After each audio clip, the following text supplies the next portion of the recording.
Jadi kalau kita lihat hadis Nabi sallallahu alaihi wasallam dalam riwayat Imam Muslim, Rasulullah sallallahu alaihi wasallam mengatakan iqra'ul Qur'ana fa innahu ya'ti yaumal qiyamati syafi'an li ashabihi. Iya. Bacalah Al-Qur'an itu karena Al-Qur'an itu akan menjadi penolong, menjadi pembela bagi orang yang membacanya.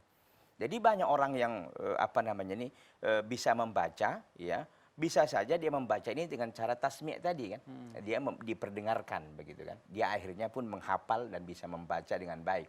Bisa juga memang dia live, dia langsung memang untuk berinteraksi dengan mushaf dengan Al-Quran. Bisa saja banyak cara kan begitu, yang penting ada kemauan. Yang jelas bahwa kalau dipertanyakan apakah dia dapat syafaat, tentu.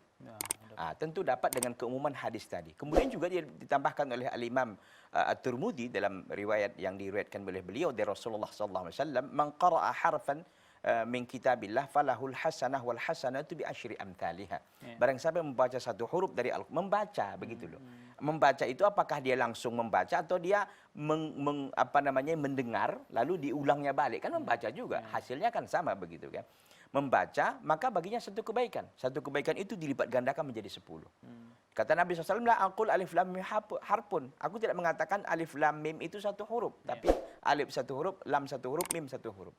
Intinya bahwa kita memperbanyak baca Al-Quran, iman live tadi itu langsung, atau kita memang sudah ada kian hafalan, atau hafalan itu kita dapatkan memang dari sering kita mendengar murattal, insyaallah taala kita mendapatkan keutamaannya, iman tadi kebaikannya, atau mendapatkan pembelaan kelak pada hari kiamat dari Al-Quran. Wallahu taala alam.